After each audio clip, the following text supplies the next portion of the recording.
The Nanking Massacre went down in history as one of the most vile acts perpetrated by the Empire of Japan against the Republic of China. In just a few months, hundreds of thousands of people were murdered in extremely cruel ways, the vast majority of them prisoners of war or civilians. A chilling number of women, including girls, suffered heartbreaking rapes by the savage Japanese soldiers. There were countless perpetrators, but one of the most infamous was Captain Gunkichi Tanaka. In addition to being part of the capture of the Chinese city, he was one of the participants in the subsequent massacres, responsible for killing 300 people with his sword, a story morbidly glorified by the press of his country, which, however, ended up sealing his tragic end. Today, in this new military history video, we will tell you all about Gunkichi Tanaka, one of those responsible for the Nanking Massacre.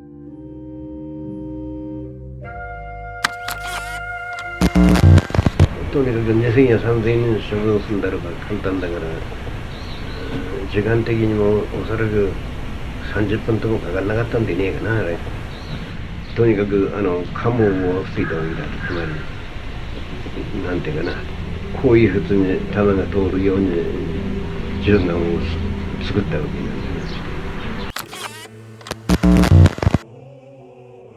Tanaka was born on March 19th, 1905 in Tokyo, the capital of the Japanese Empire. As was common for many young men from well-off families, he attended military schools. After graduating, he enrolled in the Army Academy, where future Japanese officers were trained. He finished his course with the rank of second lieutenant, ready to command men in war. However, his baptism of fire would not take long to arrive. For centuries, relations between Japan and China had been cold and tense. Armed conflicts colored the history of both countries, and everyone knew that another conflict was near. After one of these previous confrontations, the Japanese had taken control of a portion of what was Manchuria, a region in northern China. There, the railroad was of vital importance, as it carried resources from the Asian giant to the Japanese bases. But the Imperials had not been satisfied with just these gains. On September 18, 1931, Japanese troops planted a small explosive on a railroad track owned by them near the city of Mukden, known today as Shenyang. The damage caused by the detonation was minimal, and no one was even injured, but it gave the Japanese the excuse they were looking for. Military leaders blamed the Chinese government for sabotage and proceeded to invade Mukden. This attack soon escalated into a full-scale invasion. The Chinese armies were unable to cope with the advancing enemy and were forced to give up more and more ground. In February 1932, less than half a year later, the defenders had to sign their surrender. All of Manchuria was now in Japanese hands.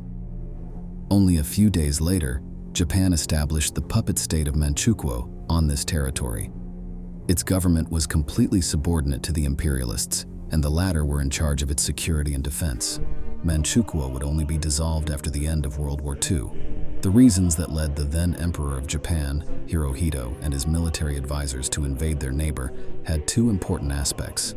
On the one hand, although the Japanese had a high level of industry, they lacked natural resources such as oil, coal, and rubber. China, on the other hand, had all these products in tremendous abundance. The attackers' intention was to seize them in order to boost their economic and military power. But there was another reason too. China was not the only nation with which they found themselves in tense relations.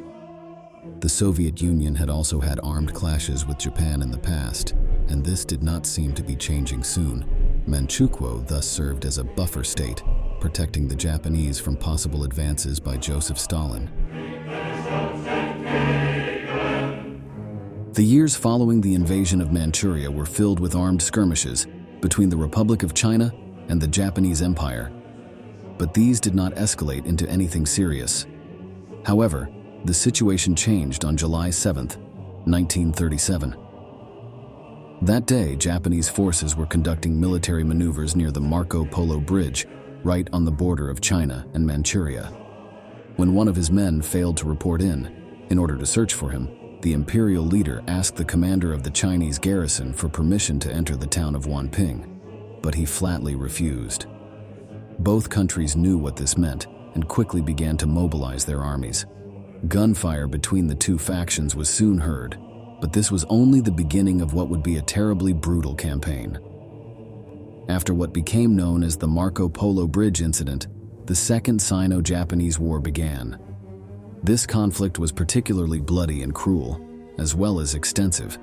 It would end only in 1945 after the fall of nuclear bombs on Hiroshima and Nagasaki.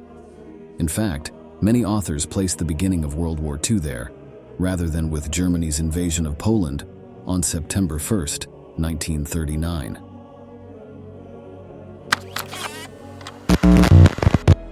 The Chinese government, under strong anti-Japanese pressure, refused to make any concessions in the negotiation of the dispute, and the Japanese also maintained their position.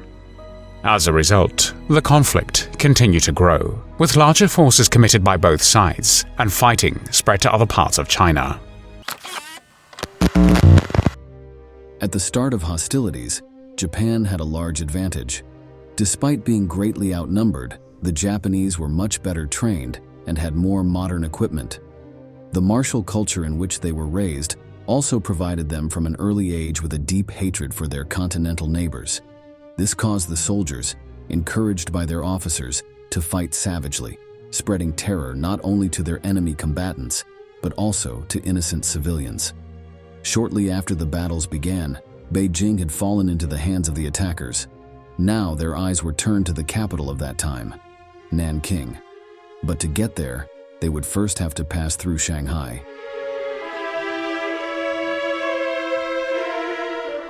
The fighting that took place in this city was one of the bloodiest of the entire war. For almost 3 months, approximately 1 million men fought savagely for control of this important coastal post. Whoever emerged victorious would have a strong naval base on the Yangtze River that would greatly facilitate their operations. It is time to return to Gunkichi Tanaka, the protagonist of this video, who participated in the Battle of Shanghai, commanding the 6th Division of the Japanese 45th Regiment. He was forced to fight the Chinese soldiers, house to house, in hand-to-hand combat, where often there was not even room to use a rifle. Bayonets or fists had to be used. Due to the nature of the fighting, this battle was later known as the Stalingrad of the Yangtze. Although the Chinese offered notable resistance, they were ultimately unable to contain the invaders' attacks. In November 1937, their leaders ordered a retreat and left Shanghai at the mercy of the Japanese. The road to Nanking was now open.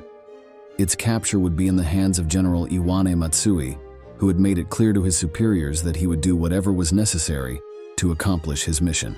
The Japanese leaders assumed that the loss of the Republic's capital would cause the Chinese forces to collapse, so they gave Matsui carte blanche to act as he pleased.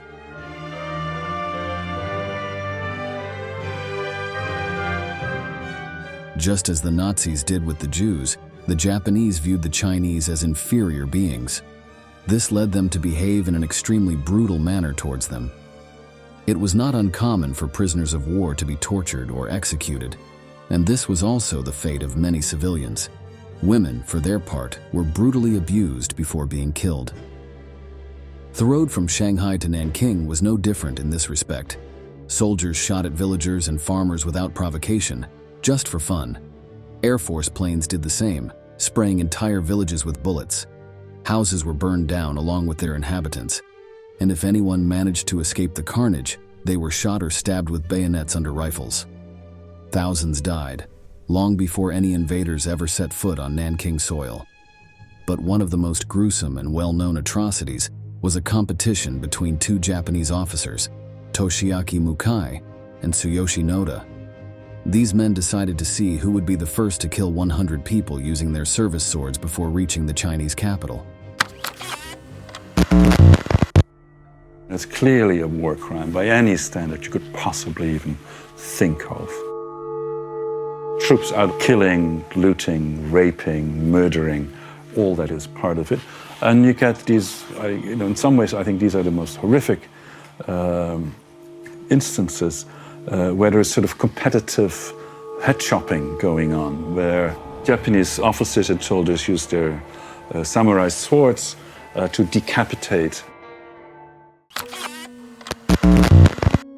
Of course, not only enemy combatants were taken into account, but also prisoners of war or even civilians. But this event was not something done in secret. On the contrary, in Japan, they knew about the competition and reported it as if it were a sport. The inhuman treatment of the Chinese population was not only an issue of the Japanese army, but it was accepted or even shared by a large part of society. The imperial forces arrived at the gates of the capital on December 9th. Some of the survivors of the atrocities committed by them had arrived earlier and alerted the citizens about the brutality of the attackers. For this reason, a significant portion of the inhabitants of Nanking had fled weeks ago, but many others without the means or the will to evacuate had been left behind. It is estimated that a quarter of the original population was still within the walls of the Chinese capital, which was still a significant number of people, approximately 500,000. A small group of foreigners living there, concerned about the fate of the inhabitants who had not been able to flee, created the Nanking Safety Zone. Its leader was German John Rabe, who surprisingly belonged to the Nazi Party. Although the ideology of his political association saw Asian people as inferior to the Aryan race, he and his associates did their best to defend the citizens left behind. Rabe was appointed because the German government had friendly relations with the Japanese, which meant that there was a greater chance that they would respect the safety zone. It was marked as demilitarized, so Japanese soldiers would have no reason to enter it.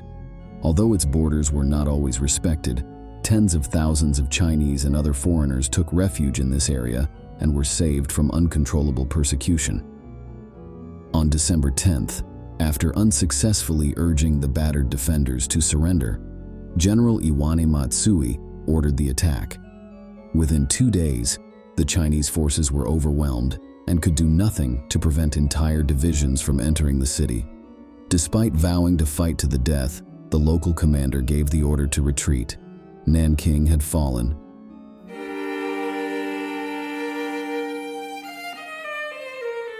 Although there were a huge number of dead in the streets and in the destroyed or burned buildings, the chaos was only just beginning. Not all the Chinese soldiers managed to flee the city. Some of those who remained, in desperation, put on civilian clothes and hid among the local population. They knew what would happen to them if they were captured by the Japanese. But this was exactly the excuse that the invaders used to justify their brutality against unarmed citizens. This was when they deigned to do so, because in general none of their superiors asked for explanations. They argued that the enemy was still among them, and anyone accused of being a soldier or of offering them aid could be summarily executed. The 6th Division, commanded by Gunkichi Tanaka, was one of the first to enter Nanking after its capitulation. Encouraged by General Matsui, they immediately began to commit criminal acts in front of the city's population. Looting, rape, and murder were commonplace. Those accused of being undercover soldiers or saboteurs were taken to remote locations and massacred by the thousands. The methods of killing varied. They could be bullets, bayonets, fire, or explosives, but death came to all without exception. Searching for fighters hiding among the local population, Japanese troops entered the safety zone. Despite the strong protests of Rabe and his associates, thousands of people were rounded up. The vast majority were executed, and it is very likely that many of these dead would never have put on an army uniform in their lives. Thus, the Nanking Massacre had begun. 但是就在一个年头还没上头的时候，那个日本兵冲进来了，冲进几个人兵，前面那个我就看了3个，挎着大刀，端着枪进来了。他一看到了我已经砰开枪，一见前面人打倒下来了，这打倒下来就慌了，救起来了。 Mukai and Noda, the officers who had started the 100-kill competition, reached their goal during these killings. But since they could not agree on who had reached the number first, they continued killing people. The new number they had to reach was now 150. As mentioned above, Being a prisoner of the Japanese was almost equivalent to a death sentence. For them, surrendering was a cowardly act devoid of honor, so those who did not die in combat were seen as animals. There was no room for humane treatment. On one occasion, thousands of captured soldiers were taken to the banks of the Yangtze River. Without any show of mercy, the Imperials began to shoot them left and right. Due to the number of people, some escaped the bullets as the corpses fell on them and protected them. It was because of this that the Japanese approached the fallen one by one and pierced them with their bayonets. Later, the bodies were thrown into the river.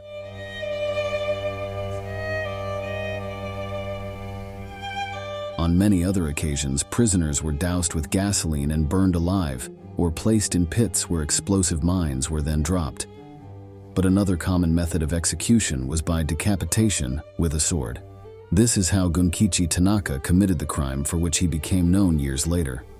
During one of these massacres, the captain personally murdered 300 Chinese, including captured combatants and civilians. This dark deed was made famous by a Japanese propaganda book entitled Imperial Soldiers. He was even photographed holding the severed head of a Chinese citizen. Of course, the act was praised as a heroic and courageous feat. The Nanking Massacre was also infamous because of the number of women who were sexually abused by the conquerors. It is estimated that 30,000 people were raped and then murdered. Not even young girls or old women were spared. The manner of their killing often involved extreme brutality, with them being mutilated alive or having their private parts pierced with bayonets. There were also reports of Japanese soldiers forcing members of the same family to have incestuous relations with each other. Their fate, almost without exception, was also death. As mentioned above, neither rape nor murder was punished by the military leaders. However, some witnesses say that when General Matsui became aware of the level of war crimes, he was shocked. However, he did not give any orders to stop the behavior of his subordinates.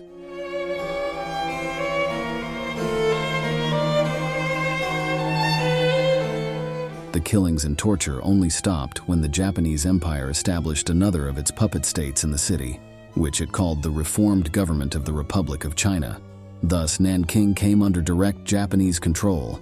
From there, they had a base to continue their invasion of the country. But although they had some other victories, they were never able to achieve the total defeat of their neighbor.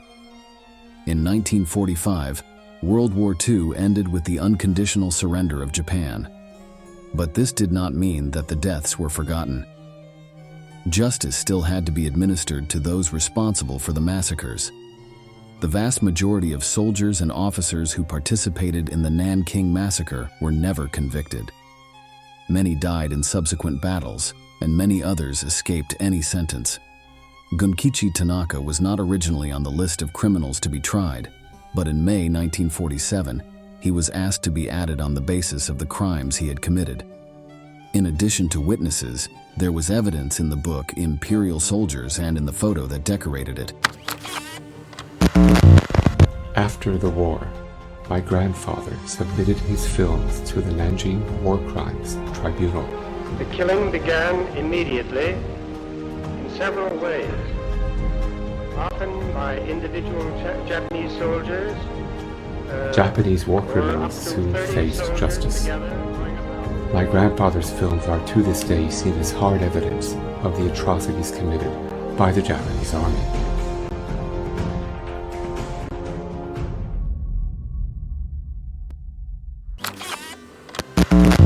In December 1947, Gunkichi Tanaka went on trial. His case was joined by Toshiaki Mukai and Tsuyoshi Noda, the two men who participated in the sadistic killing contest. During the trial, Tanaka denied all the charges against him. In his defense, he said that the book had fabricated the story of 300 deaths at his hands for propaganda purposes, and that he had not actually participated in the Nanking Massacre. This argument was not enough. The three officers were found guilty of murdering prisoners and civilians and were therefore sentenced to death. On January 28, 1948, they were all shot in Yuhuatai County, China. Tanaka was just one of thousands of men who used World War II as an excuse to release the darkest parts of their personalities. Although he was tried and executed, it must be remembered that the vast majority of criminals never faced a sentence and ended their days in peace and tranquility. We have reached the end of this video, and we want to ask you, what other massacre that occurred during this conflict would you like to know about? Leave us your comment in the box, and don't forget to subscribe to our channel to find out about more military events that left their mark on history.